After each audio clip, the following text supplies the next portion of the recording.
ఇప్పుడు మీరు చెప్తున్నట్టుగా చూస్తూ ఉంటే అల్లాహ్ అనే పేరును అంటే అప్పుడు ఉన్న ఆ టైంలో నాకు తెలిసి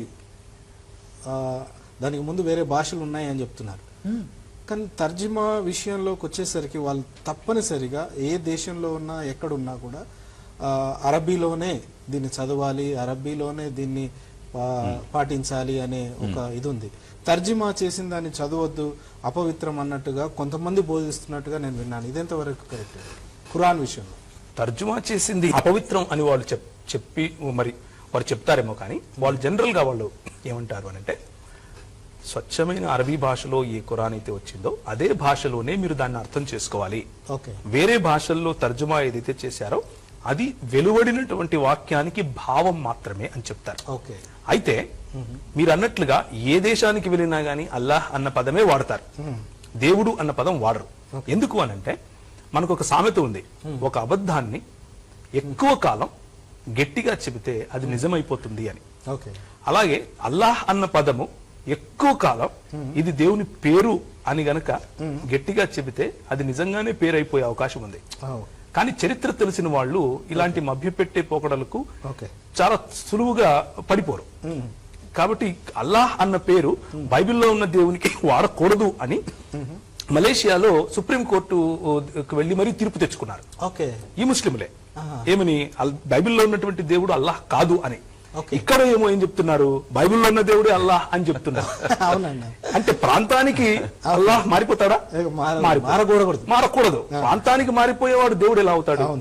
ఇది వీళ్ళు చేస్తున్నటువంటి మోసపూరిత వ్యవహారం, ఎవరి క్రైస్తవులను మభ్యపెట్టడానికి అనేది నా అభిప్రాయం. తర్వాత ఇంకొకటి కూడా ఉందండి ఇందులో.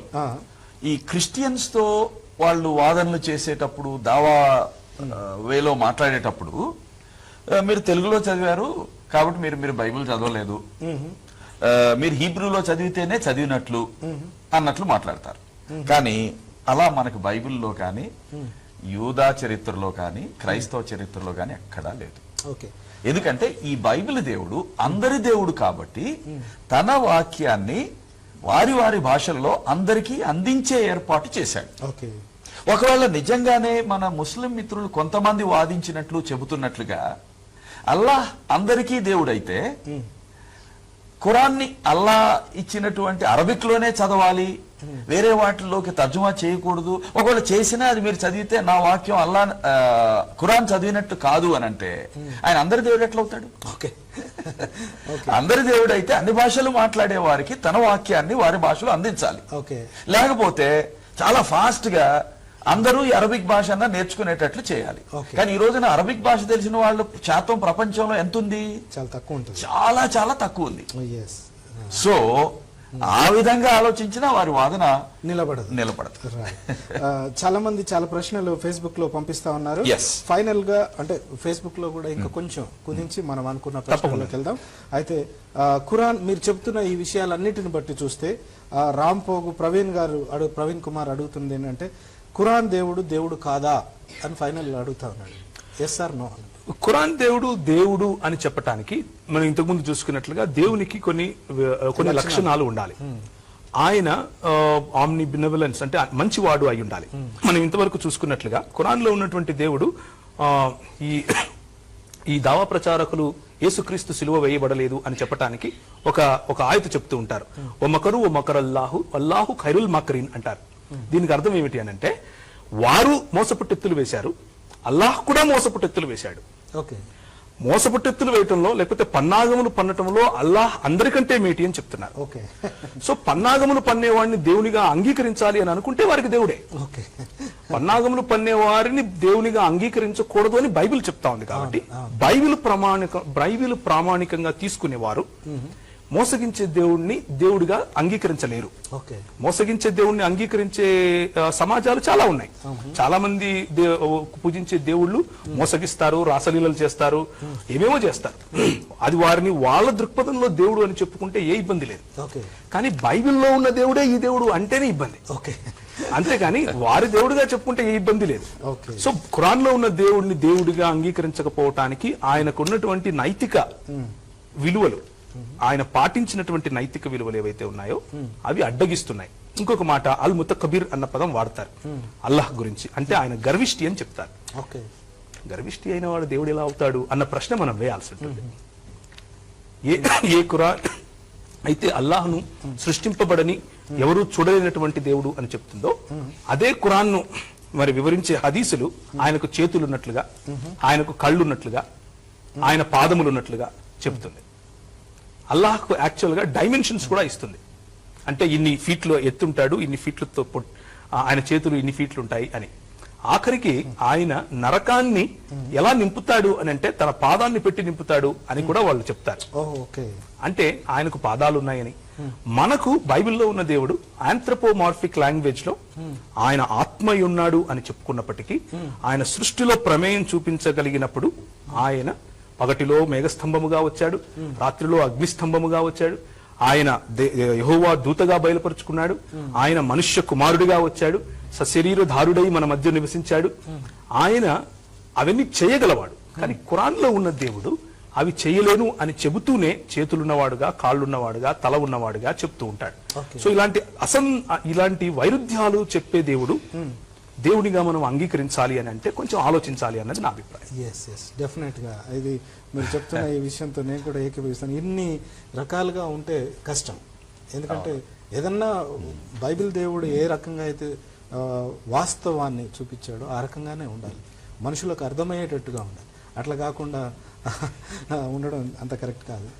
సో దేవుడు మనందరికీ అవసరం. సో నిజమైన దేవుడు అయితే పాపులమైన మనలను ప్రేమించేవాడైతేనే మనకు రక్షణ, విమోచన ఉండడానికి అసలు అవకాశం ఉంది. ఆ నిరీక్షణ కలిగి ఉండడానికి బేసిస్ ఉంది.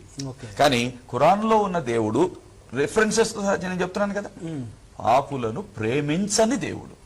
దీన్ని బట్టి చూస్తే పాపులను ప్రేమించే దేవుడు కాదు కాబట్టి మనం దేవుడు కాదు అని కంక్లూజన్కి వచ్చేయచ్చు అంటున్నా. ఎందుకు ఈ మాట ప్రాధాన్యం అంటే, దీనికి నేను ఇంతకు ముందు చెప్పిన మాట యాడ్ చేసి చూడండి. అంటే ఎవరెవరు సత్క్రియలు చేయాలి, ఎవరెవరు దుష్క్రియలు చేయాలి అని నిర్ణయించేది ఎవరు? దేవుడే. ఆయన నిర్ణయించి పంపిస్తున్నాడు. అంటే నేను ఈ రోజు ఇక్కడ కూర్చుని అల్లాహ్కు వ్యతిరేకంగా ఆయన దేవుడు కాదు అని నేను మాట్లాడుతున్నాను అంటే నన్ను పంపించింది ఎవరు? అల్లాహే పంపించాడు. ఇది అక్కడ ఉన్నటువంటి అసంబద్ధత లేకపోతే వైరుధ్యం. అంటే ఆ దేవుడు నిర్ణయిస్తాడు మీరు తప్పులు చేయాలి అని, ఆ దేవుడు మీరు తప్పులు చేసినందుకు శిక్షిస్తాడు. అది ప్రేమ ఎలా అవుతుంది అన్నది అన్న చెప్పే పాయింట్. రైట్. అయితే మనం ప్రశ్నల్లోకి వెళ్దామండి. చాలా సంతోషం. ఫేస్బుక్ ప్రశ్నలు కంటిన్యూగా వస్తూ ఉన్నాయి. వాళ్ళని అంటే వందల కొద్ది వచ్చేస్తే కష్టం అవుతుంది. సో సబ్జెక్ట్ లో నుంచి డివియేట్ అవ్వచ్చు ఈ ప్రశ్నలు తీసుకుంటే. కాబట్టి సబ్జెక్ట్ లోకి వచ్చేద్దామని. ఖురాన్ మరియు బైబిల్ రెంటిలో దైవావేశిత గ్రంథం ఏది? దైవావేశిత గ్రంథం అని చెప్పడానికి రుజువులు ఏమైనా ఉన్నాయా? బైబిల్ కానీ గ్రంథం కానీ ఈ రెండిట్లో పోలిస్తే ఇది దైవ గ్రంథం అని చెప్పడానికి ఆనవాళ్ళు లేకపోతే వాటికి రుజువులు ఏమైనా ఉన్నాయా? బైబిల్ ఏమో దైవావేశిత గ్రంథం అని తనను గురించి తాను చెప్పుకుంటుంది. క్రైస్తవులు నమ్ముతారు. ఖురాన్ గురించి కూడా ఖురాన్ చెప్పుకుంటుంది, ముస్లింలు అదే నమ్ముతారు. అవునండి. సో ఈ రెండిట్లో ఏది నిజంగా దైవావేశితమైన దేవుని చేత రాయించబడిన గ్రంథం? అదే కదా మీ? అవునండి. ఇక్కడ ప్రధానంగా చూడాల్సినటువంటి విషయం ఏమిటంటే, హీరా గుహలో మొట్టమొదటిసారి ఆయనకు వహీ వచ్చినప్పుడు, ఈ హీరా గుహ గురించి పలుమార్లు మీరు ప్రస్తావిస్తున్నారు. అసలు హీరా గుహ ఏంటి, అసలు ఎందుకు పోయాడు ఆయన? ఆయన ఒకప్పుడు మామూలుగా ఒక పేదరికంలో ఉండేవారు మొహమ్మద్ గారు. కానీ ఖదీజా అన్నటువంటి ఒక ధనికురాలైనటువంటి క్రైస్తవ వ్యాపారవేత్తను పెళ్లి చేసుకున్నారు. వ్యాపారవేత్త అంటే అప్పట్లోనే క్రైస్తవ్యం వ్యాపారవేత్తలను సైతం నిలబెట్టేలా, అది కూడా స్త్రీలు ఉంది అంటే ఎంత అడ్వాన్స్డ్ ఆలోచన క్రైస్తవ్యంలో ఉందో ఒకసారి గమనించండి. ఇక ముందుకు పోతే ఈయనని పెళ్లి చేసుకున్న తర్వాత ఆయన కైవల్యం వైపు లేకపోతే దేవుని యొక్క ఆలోచన వైపుకు కాస్త మరలారు. ఎందుకంటే ఖాళీ సమయం దొరికింది కాబట్టి. ఆ సమయంలోనే హీరా అన్నటువంటి గృహకు వెళ్లి ఆయన ప్రార్థన చేయడం అలాంటివన్నీ నేర్చుకున్నాం. అప్పుడు ఉన్నటువంటి మాంక్స్ అంటే మొనాస్టరీస్ ఉంటాయి కదా, అందులో ఉన్నటువంటి మాంక్స్ తో ఈయన కలిసి మాట్లాడేవారు. అందులోనే వరాక బిన్ నాఫల్ గారు ఒకరు.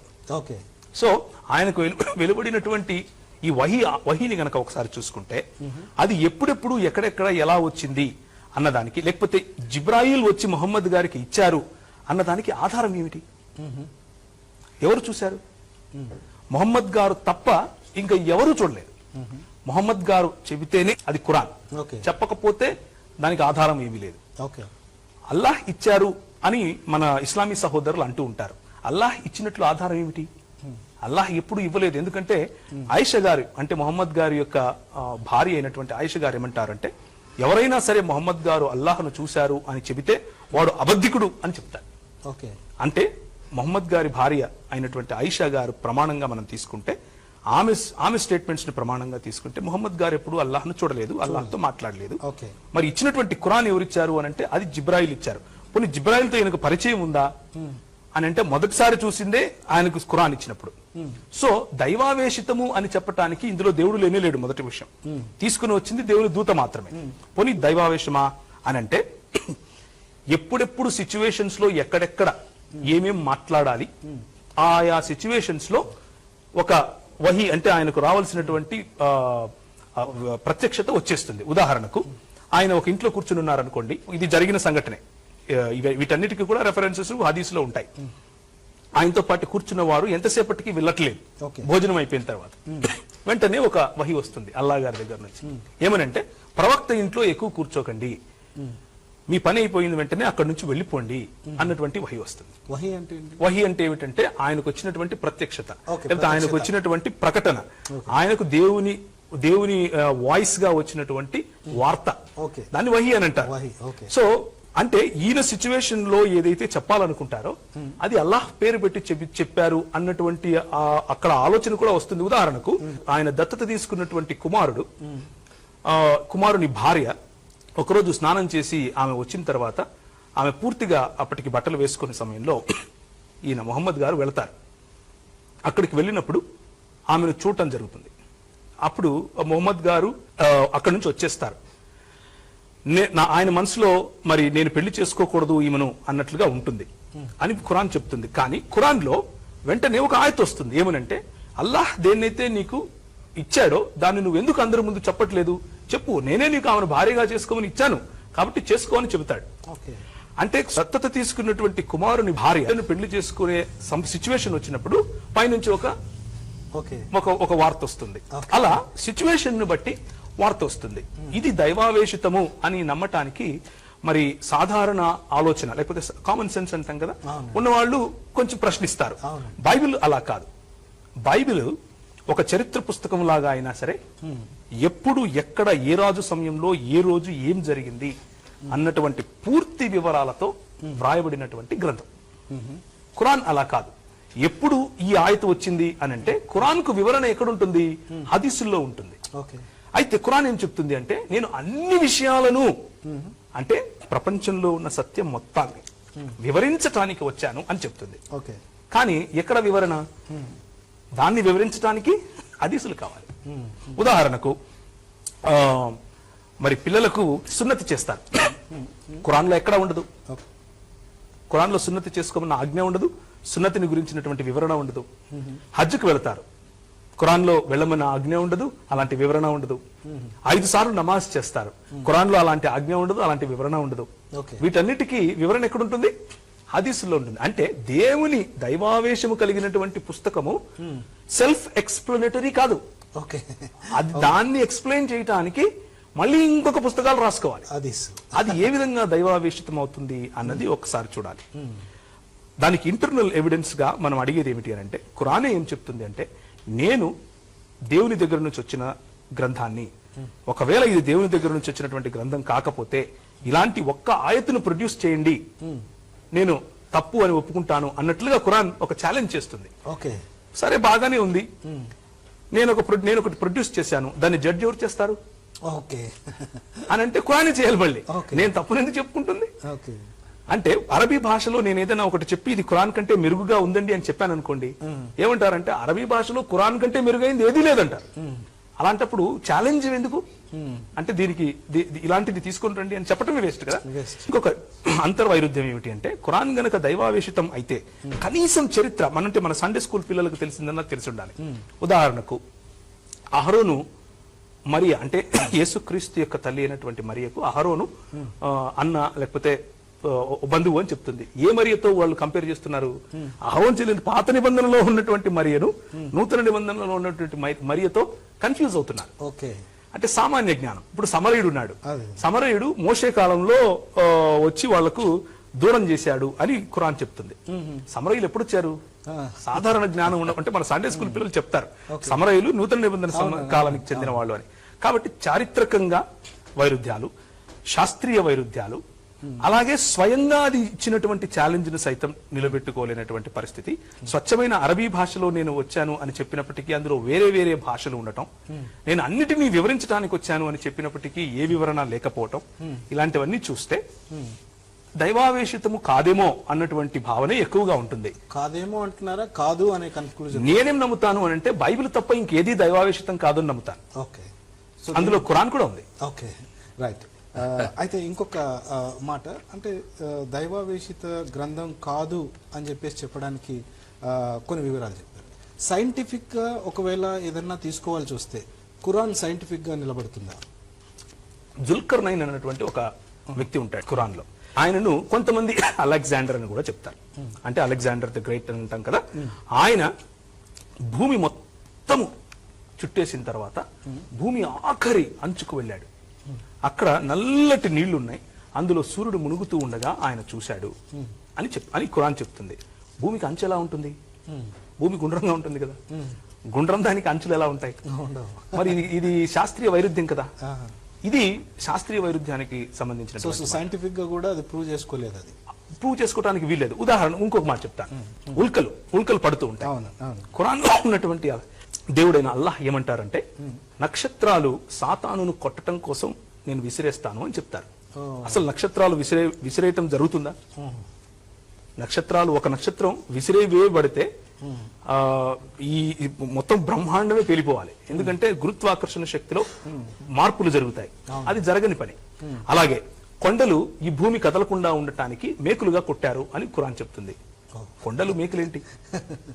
సో ఇలాంటి శాస్త్రీయమైనటువంటి వైరుధ్యాలు ఉన్నాయి. కాబట్టి ఖురాన్ దైవావేశితమైనటువంటి గ్రంథము అని చెప్పడానికి వీల్లేదు అన్నది నా అభిప్రాయం.